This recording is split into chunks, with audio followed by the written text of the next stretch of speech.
சம்பந்த சரணாலய அடிகள் திருவடிகள் போற்றி, திருக்கயிலாய பரம்பரை போற்றி. திருவாசகம் அருள் 10. எத்தனாவது மந்திரம்? 10வது மந்திரம். ஆரம்பிக்கலாம். மந்திரம் எடுத்துட்டீங்களா? எப்படி தொடங்குது? எழுதுங்க. செம்மையான பெரிய சோலை சூழ்ந்த செம்மையான பெரிய சோலை சூழ்ந்த திருப்பெருந்துறையில்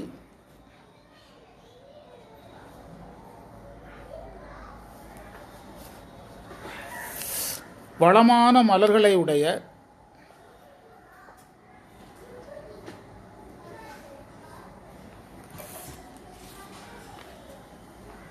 குருந்த மரத்தடியில் விரும்பி வீற்றிருக்கும்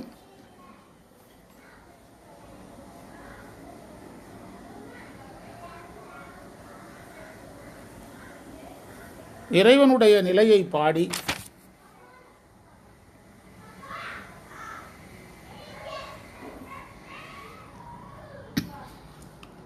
அந்த குருந்த மரத்தடியில் இருந்து இறைவன் கையிலை சென்று விட்டதை நினைந்து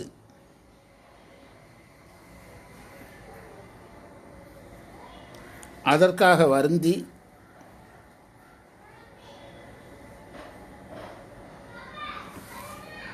என்னை அடிமை கொண்ட தலைவனே என்று அழைத்து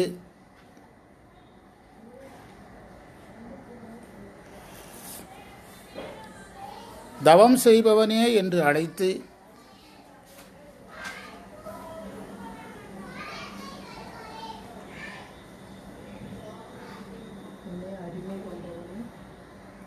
தவம் செய்பவனே என்று நான் அழைத்தால்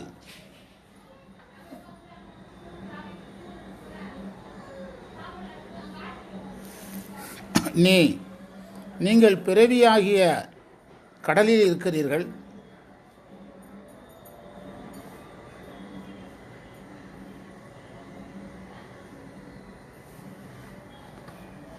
அங்கிருந்து என்னை அடைவதற்கு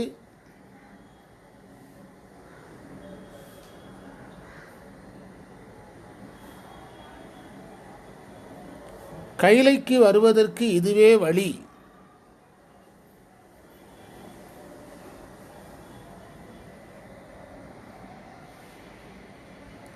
அந்த வழியே செல்லுக என்று எனக்கு அருள் செய்ய வேண்டும்.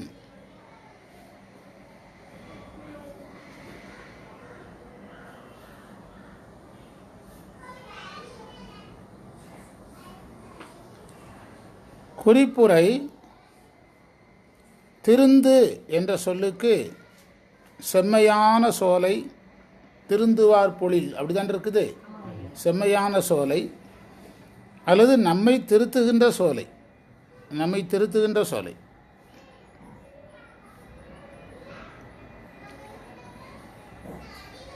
ஏசரா என்றால் கவலை அடைந்துன்னு அர்த்தம். ஒரு தனி பதிகமே பாடுறாரு, திருவேசரவுன்னு பாடுறாரு. தன்னுடைய கவலையை சொல்கிற பதிகம்தான் திருவேசரவு.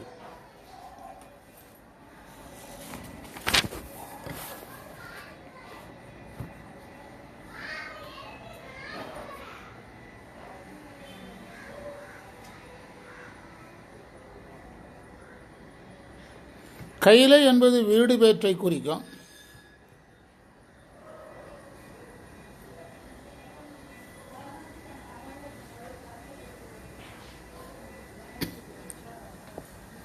போதரா என்பதற்கு போவாய் என்றும் பொருள் எடுக்கலாம், வருவாய் என்றும் பொருள் எடுக்கலாம். ஒன்று என்னைய போன்னு சொல்லு அப்படியும் பொருள் எடுக்கலாம். இல்லைன்னா இனி என்னையை காப்பாற்ற நீ வான்னும் பொருள் எடுக்கலாம். ரெண்டுக்கும் ஒன்று தான். போன்னு சொன்னால் இறைவன்கிட்ட போய் சேர போகிறாரு, வானா இறைவன் வர போகிறாரு. ரெண்டும் ஒன்று தான். இந்த மந்திரம் திருப்பெருந்துறை என்ற தலத்தில்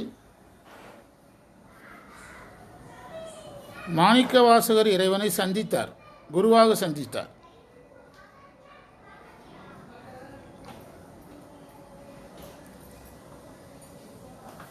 பின்னர் மாணிக்கவாசகரை அங்கே விட்டு யார் சென்று விட்டா?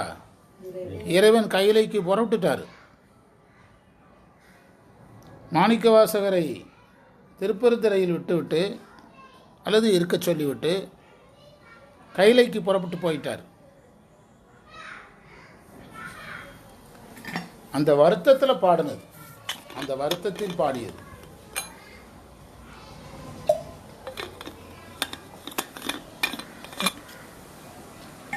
இந்த பதியத்தில் 9 மந்திரங்களினுடைய பொருள் அமைப்பு வேறு,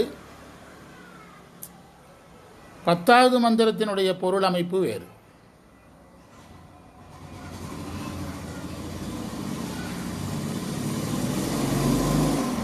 ஒன்பது மந்திரத்திலையும் பயப்படாதன்னு சொல்லுன்னு சொன்னார். 10வது மந்திரத்தில் என்ன சொல்கிறாரு? என்ன வானு கூப்பிடுங்கிறார். நேரே வித்தியாசமான மந்திரம். 1 முதல் 9 மந்திரங்களில் குருந்த மரத்துக்கடியில் இறைவனை சந்தித்தது, குருந்த மரத்துக்கடியில் இறைவனை சந்தித்ததே பாடினார்.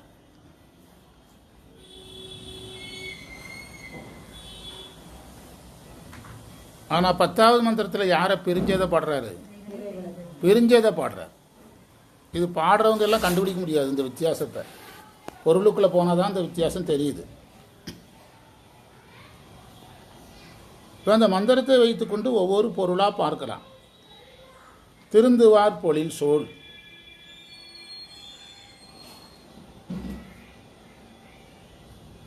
ஒரு பொருள் செம்மையான பொழில், செம்மையான பொழில். அதாவது திட்டமிட்டு சோலைகளை அமைக்கிறது. 3 அடிக்கு ஒரு மரம், 4 அடிக்கு ஒரு மரம் அப்படின்னு அமைச்சா அது செம்மையான பொழில். மரங்கள் இறைவனுக்குரிய மலர்கள் மலரக்கூடிய வகையில் 2 இருக்குது. ஒன்று இயற்கையாக தோன்றுறது, இன்னொன்று நாம் உருவாக்குறது. 2 இருக்குது. பொழில் வேறு, சோலை பொழில் வேறு. இன்னொரு வார்த்தை பயன்படுத்துவாங்க. இன்னொரு வார்த்தை இருக்குது. அதில் 2 வகை. ஒரு வகை நாம் உருவாக்குறது. நந்தவனம் நாம் உருவாக்குறோங்க. சில கோயில்களில் பார்த்திங்கன்னா பக்கத்தில் ஏகப்பட்ட மரம் இருக்கும், அது தானாக முளைச்சிருக்கும். அதில் பூவை பறித்து சாமிக்கு வைப்பாங்க. இறைவனுக்கு மலர் கொடுக்குற மரங்களில் எத்தனை வகை இருக்குது? 2 இருக்குது. ஒன்று அது சோலையாக இருக்கலாம், செடியாக இருக்கலாம், மரமாக இருக்கலாம். தானாக வர்றது ஒன்று, நாம் உருவாக்குறது. நாம் உருவாக்குனா நந்தவனத்தில் சேரும்.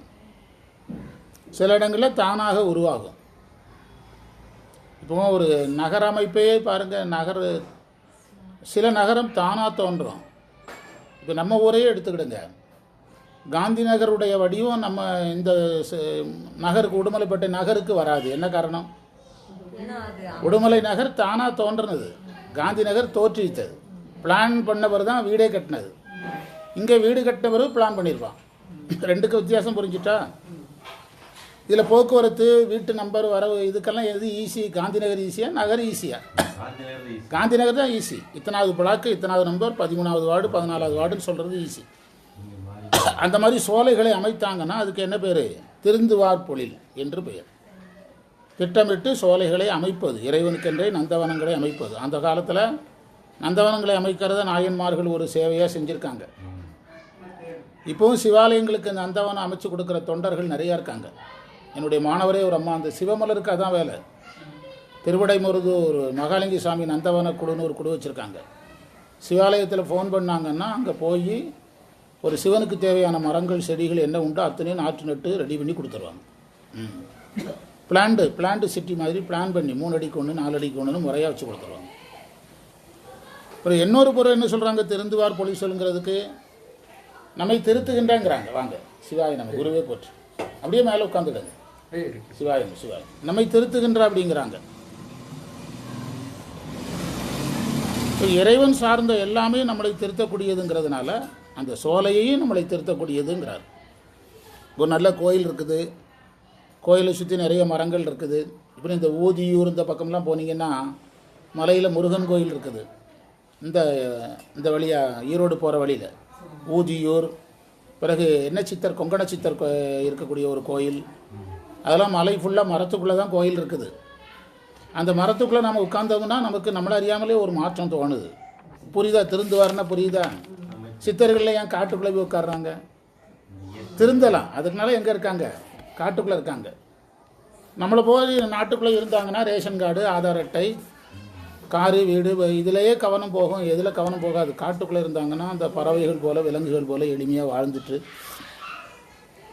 இப்போ இந்த கிறிஸ்தவ மதத்தில் சொல்கிறாங்க, பறவைகள் விதைப்பதும் இல்லை, அறுப்பதும் இல்லை, அவைகளுக்கு இறைவன் உணவு கொடுக்கறது இல்லையா அப்படின்னு கேட்குறாரு அவங்களுடைய கடவுள். நாளைக்கு என்ன சாப்பிட்றதுன்னு ரொம்ப கவலைப்படுற நீ, பறவைகள் விதைப்பதும் இல்லை, அறுப்பதும் இல்லை, அவைகளுக்கு இறைவன் உணவு கொடுப்பது இல்லையா அப்படின்னு கேட்குறாரு. அப்போ அந்த காட்டுக்குள்ளே போகும்போது அந்த சிந்தனை வந்துடும். ஒரு சம்மந்தம் இல்லாத பழியை போட்டு ஊர்லேருந்து எங்களை விலக்கி வச்சுட்டாங்க, எந்த ஊர்லேயும் ஏற்க மாட்டேன்ட்டாங்க. அப்புறம் நாங்கள் ஃபாரஸ்ட்டுக்குள்ளே போய் காட்டுக்குள்ளேயாவது இருக்கலான்னு பொம்பளை பிள்ளைகள் 3 பெண் குழந்தைகளை அழைச்சிக்கிட்டு காட்டுக்குள்ளே போனோம். ஃபாரஸ்ட் ஆஃபீஸர்கள் எங்களுக்கு எல்லா வசதியும் செஞ்சு கொடுத்தாங்க. நீங்கள் எங்கே வேணாலும் குடியிருந்துங்க, யார் கேட்க போகிறான்ட்டாங்க. மரத்தில் குடிசை போட்டு என் பிள்ளைகளை வச்சு தங்க வச்சு பிள்ளைகளை வளர்த்து 3 பேரையும் வேறு கிராமங்களில் கட்டி கொடுத்துட்டு நான் மட்டும் இருக்கிறேங்குது அந்த அம்மா. சொல்லிவிட்டு அந்த அம்மா சொல்லுது, நாட்டில் வாழ்பவர்களை விட காட்டில் வாழ்பவர்கள் நல்லவர்கள், ஆதிவாசிகளெல்லாம் ஹெல்ப் பண்ணுவாங்களாம், எல்லாம் கொடுப்பாங்களாம். அதுக்கு சொல்லுது, காட்டில் வாழ்பவரோட அங்கே வாழ்கின்ற விலங்குகளும் பறவைகளும் நல்லவைகள்ங்குது. குரங்கு திடீர்னு ஏதோ படத்தை தூக்கி வீசிட்டு போயிட்டே இருக்குமா. பாம்பு வருதுன்னா ஒரு குருவியினுடைய குறிப்பிட்ட சத்தம் அடுத்த நிமிஷம் பாம்பு வந்துடுமா. பாம்பு வருதுங்கிறத எது சொல்லிடுமா? குறிப்பிட்ட குருவி சிக்னல் கொடுத்துருமா. பாம்பு வருதுங்கிறத 5 நிமிஷத்துக்கு முந்தி சொல்லிடுமா. நல்லா பாதுகாப்பாக இருக்கிறேங்குது அந்த அம்மா. அது ஒரு 15 நிமிஷம் பேட்டியை பார்த்தப்பறம் தான் எனக்கு ஒரு சொன்னது புரிஞ்சுது. அப்போ காடுகள் நம்ம நினைக்கிறோம், சித்தர்கள் யோகிகள்லாம் ஏன் காட்டுக்குள்ளே இருந்தாங்க என்னது? அங்கே அவங்களுக்கு இந்த தேவைகள் குறைஞ்சிருதில்ல. ஏதோ ஆற்றுல குளிக்கிறான். இப்போ நம்ம சமைக்கணும்னா ஒரு சிலிண்டர் வேண்டியது இருக்குது 800 ரூபாய்க்கு. அன்றைக்கி சிலிண்டர் அவங்க காட்டுக்குள்ளே 2 விறகு எடுக்கிறான், 10 வைக்கிறான், சாப்பிட்றான். சிலிண்டர் செலவு முடிஞ்சுது. பிறகு மரப்பட்டைகளும் இலைகளும் இருந்தால் எதோ அணிஞ்சிருக்காங்க, ட்ரெஸ் செலவு முடிஞ்சுது. காட்டுக்குள்ளே மரப்பொந்தில் வாழ்கிறான், ரெசிடென்சியல் செலவு முடிஞ்சுது, ரேஷன் கார்டு முடிஞ்சுது. இப்படியே ஒரு கணக்கு போட்டாச்சுன்னா எது நம்மை திருத்துகிறது? காடு நம்மை திருத்துகிறது. சித்தர்களெல்லாம் ஏன் காட்டுக்குள்ளே இருந்தாங்கன்னா இதான் அர்த்தம். அவங்க அந்த தேவைகளை குறைக்கிறதுக்கு தான் எதுக்குள்ளே இருந்தாங்க, காட்டுக்குள்ளே இருந்தாங்க. நான் சொல்கிறேன்ல, அந்த ஊதியூர் கொங்கண சித்தர் மலை அங்கெல்லாம் உள்ளே போனீங்கன்னா தம்பிரான் சித்தர் சமாதின்னு ஒரு சமாதி இருக்குது. நாங்கள் போயிட்டு வந்தோம். தம்பிரான் சித்தர் கோயில் இருக்குது. நாங்கள்லாம் போயிட்டு வந்தோம். யாரெல்லாம் வந்தீங்கன்னு தெரில, நீங்கள் வந்தீங்க. அந்த கோயிலில் உள்ளே இருக்குது, காட்டுக்குள்ளே மலையில் முருகர் இருக்கிறாரு. அங்கே கீழே இறங்கி போனோம்னா 1 கிலோமீட்டர் காட்டுக்குள்ளே போகணும். போகிறதா இருந்தால் மத்தியானம் 2 மணிக்குள்ளே போயிட்டு வந்துடணும். அதுக்கு ஒரு இருட்ட ஆரம்பிச்சிருது. அந்த நிறைய கற்கள் கிடக்கு. நம்ம வீடு கட்டுறதுக்கு முடியல, வீடு கட்டுற ஆசை நிறைவேறலைன்னா அந்த கல்லை எடுத்து ஒரு கல் மேலே ஒரு கல் வச்சு முருகா வீடு கட்டணும்னு வேண்ட சொல்கிறாங்க. அப்படி நிறைய பேர் அடிக்கடிக்கு வச்சுருக்காங்க அங்கே. அப்போ திருந்துவார் பொழிசூழ்ங்கிறது புரிஞ்சுட்டா 2 பொருள். ஒன்று செம்மையாக அமைக்கப்பட்ட பொழில், இன்னொன்று நம்மை திருத்துகின்ற பொழில். ஏன் 3வது இப்படி கூட ஒரு பொருள் எடுக்கலாம். அந்த பொழிலிருந்து மலர் அந்த மலரை சாமிக்கு போட்டு, சாமிக்கு மலர் போட்டதுனால நம்ம தெரிந்துடுவோம்ல. ஏன் அப்படியே ஒரு கணித முறையை எடுக்கக்கூடாது? A = B, B = Aன்னு ஒரு கணித முறையை கூட என்ன செய்யலாம், எடுக்கலாம். சரியா? சோலை இருக்குது, பூக்கடைக்கு சாமிக்கு போடுறோம், சாமிக்கு பூ போட்டு நாம திறந்துடும். அப்போ ஏன் திருந்துவார் பொழில் சூழ்னு ஏன் சொல்லக்கூடாது? திருப்பெருந்துறைங்கிறது மாணிக்கவாசகர் குருவாக, மாணிக்கவாசகருக்கு இறைவன் என்ன செய்த தலம்? அருள் செய்த தலம். மாணிக்கவாசகர் குருவாக அருள் செய்த செழுமலர் குறுந்த மேவியசி. திருஞான சம்பந்தர் தேவாரத்தில் கடைசியில் கொண்ட வரியை, வந்துக்கிட்டே இருந்த வரியை முதல் வரியாக மாற்றுவார் கடைசி மந்திரத்தில். இந்த வடிவம் இந்த மந்திரத்தில் இருக்குது. திருஞான சம்பந்தர் தேவாரம் நல்லா கவனிச்சிங்கன்னா அவருடைய ஊர் பேரை முன்னால் சொல்கிறதுக்காக, தலத்தின் பேரை 2வது சொல்கிறதுக்காக அப்படியே உல்ட்டா பண்ணுவார். அப்படி 10வது தேவாரம் கவனித்து பாருங்கள். 9 தேவாரம் ஒரு கட்டமைப்பில் இருக்கும். திருக்கடைக்காப்பில் இவர் ஊரை மேலே கொண்டு எந்த ஊரை பாடினாரோ அது கீழே கொண்டு வரும். வரியை அப்படியே உல்ட்டா பண்ணுவார். அந்த கட்டமைப்பு இந்த மந்திரத்தில் இருக்குது. கடைசி வரியாக வைத்த வரியை எங்கே ஏற்றிட்டார்? மேலே கொண்டு வந்துட்டார். குறுந்தமேவேசர் இருந்தவாறு எண்ணி, அதாவது அந்த இருந்தவா எண்ணிங்கிறது ரொம்ப முக்கியம். இருந்தவா என்பது இருந்தவாறு என்று இறந்த காலத்துக்கு போயிடும். அதனால் அதுதான் அது பிரிவை காட்டுகிறது.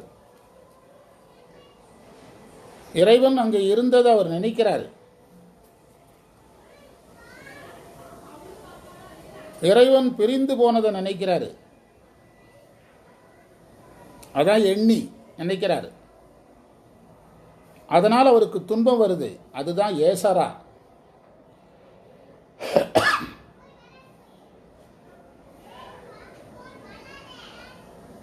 இருந்தவா எண்ணி ஏசரா நினைந்திட்டு. அந்த ரெண்டு வார்த்தையை திரும்ப பயன்படுத்துகிறார். எண்ணுதல் வேறு, நினைதல் வேறு. எண்ணுதலுக்கும் நினைதலுக்கும் ஒரு வேறுபாடு சொல்கிறார் பாருங்க. எண்ணுதல் சொன்னாலே போதும். என்ன சொல்கிறாரு? நினைந்துட்டு. நினைந்துட்டு அப்படிங்கிறார். அந்த நினைப்பு அவருக்கு வந்துக்கிட்டே இருக்கு. வந்த பிறகு என்ன சொல்கிறாரு? என்னுடைய தலைவன். எடுத்தோடனே என்னுடைய தலைவன்கிறார். அந்த நினைப்பு வரும்போது என்னுடைய தலைவன்கிறார்.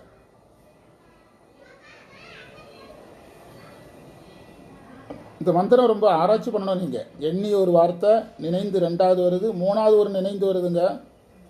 அருந்தவா நினைந்தே வருகிறதா? சும்மா லேசாக அந்த மந்திரத்தை நினைச்சிட்டாங்க. ஆனால் உண்மை அப்படி கிடையாது. ஏகப்பட்ட செய்தி இருக்க உள்ள. அப்புறம் இறைவன் குருவாக இருந்ததை நினைக்கிறார். தலைவன்னு நினைக்கிறாரு, குருவுன்னு நினைக்கிறார். வரி 3, வரி 2 தலைவனாக இருந்ததை சொல்லுகிறது. வரி 3 குருவாக இருந்ததை சொல்லுகிறது. ரெண்டு பேரும் எவ்வளோ அழகாக அமைச்சிருக்கிறார் பாருங்க.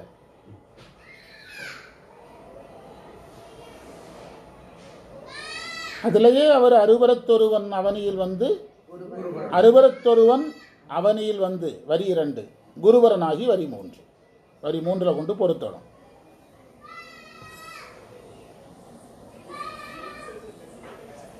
அருந்தவா நினைந்தே. அவன் ஒரு குருவா, அவன் தியானம் செய்பவன். அந்த அருந்தவா என்பது நேரடியாக குருன்னு பொருள் தராது. தவம் உடையவனேன்னு எழுதியிருப்பீங்க உரையில். அருந்தவா என்பதற்கு நேரடியாக குருன்னு பொருள் எடுக்க முடியாதுங்க.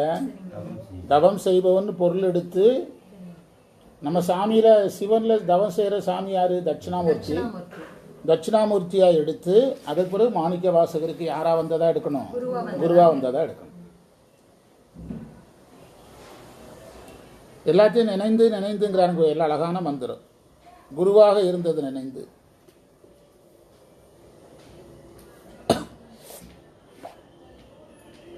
குருந்தமேவீசில் இருந்தவாறு எண்ணி.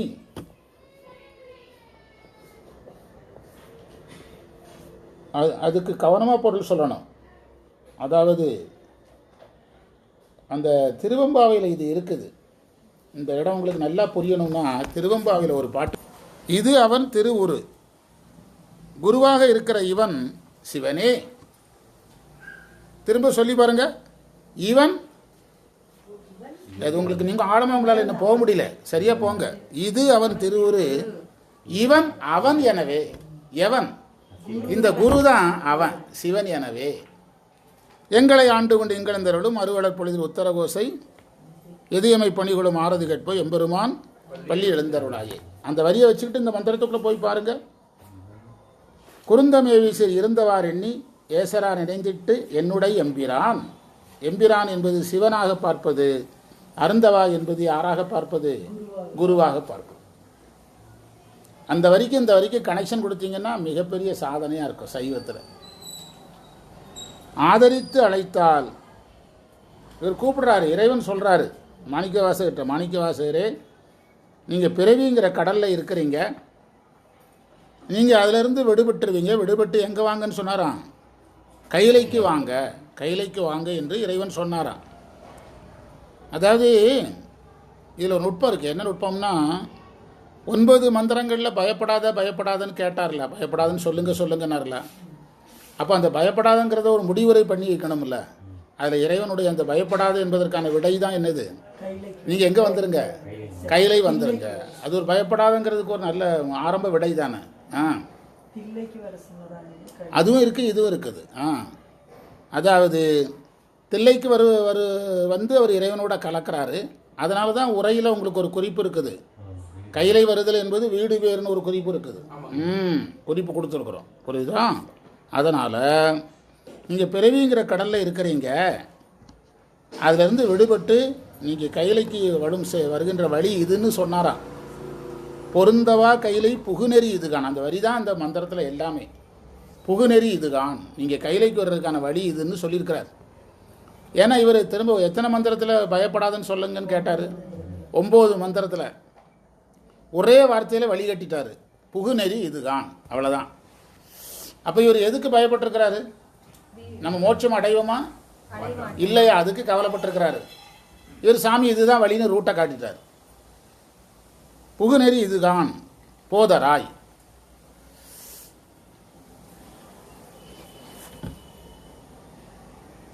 என்று எனக்கு அருள் செய்ய வேண்டும்னு கேட்கிறாரு. அவருக்கு அச்சம் இருந்தது எதன் மேல் தான்? நாம வீடு பேறு பெற முடியாமல் போய்விடுமோ என்பதில் தான் அவருக்கு அச்சம் இருந்தது. இப்போ இறைவன் தனக்கு என்ன செய்யணுங்கிறத அவர் கேட்டார். நீங்கள் பிறவிக்கடலில் நான் இருக்கிறேன்னு என்னை நீங்கள் சொல்லி என்னைய கைலைக்கு வான்னு சொல்லி கைலை புகுவதற்கான வழியை நீங்கள் எனக்கு சொல்லணும்னு கேட்கும்போதே மாணிக்கவாசர் கேட்டால் இறைவன் செய்யாமல் இருப்பாரா? அது செய்ததற்கு சமந்தான். உங்களுடைய கேள்வி என்னென்னா, தில்லைக்கு வான்னு சொன்னாங்களே இங்கேயும் சொல்கிறாரு அப்படின்னா, இது இவருடைய விண்ணப்பம். தில்லைக்கு வான்னு சொன்னது இறைவனுடைய ஆர்டர். ரெண்டையும் பிரிச்சுக்கிடணும். இது யாருடைய விண்ணப்பம்? அது இறைவனுடைய ஆர்டர். அதாவது மாணிக்கவாசர் என்ன சொல்ல வர்றாருன்னா, குருந்த மரத்துலேருந்து கிளம்புறீங்கல்ல, இனி கூட்டு போயிருக்கணுமில்ல அப்படின்னு கேட்குறாரு. கூட்டு போயிருக்கணுமில்ல அப்படின்னு கேட்குறாரு. அப்போ இவருடைய விண்ணப்பம் என்னென்னா, நீங்கள் எனக்கு கையிலை வருவதற்கான வழியை சொல்லி எனக்கு கையிலை போவதற்கான வழியை நீங்கள் சொல்லணும். கேட்கும்போது அது நிறைவேறதுக்கு சம்மந்தம். மாணிக்கவாசர் விண்ணப்பங்களெல்லாம் நிறைவேறதுக்கு சம்மந்தம். எப்படி புரிஞ்சுக்கணும்? தில்லைவா என்பது இறைவன் ஆர்டர், என்னை கையிலைக்கு கூப்பிடுங்கிறது யாருடைய விருப்பம்? இப்படி ரெண்டையும் பிரிக்க தெரியணும். அவன் படிக்க தான் இந்த மாதிரி நம்ம உள்ள அணுக முடியும். அடுத்த பதிகம் திருக்கழுக்குன்றம். அது மாரியம்மன் கோயிலில் அதான் போயிட்டு இருக்குதா? பிணக்கலாத பெருந்துறை என்பது போய்கொண்டிருக்குது. திருவாசகத்தை இந்த அளவில் நிறைவு செய்வோம். கொஞ்சம் திருமுறை பார்த்துட்டு கிளம்பலாம். திருமுறையில் என்னங்க பார்க்கணும்? எத்தனாம் திருமுறை என்னது?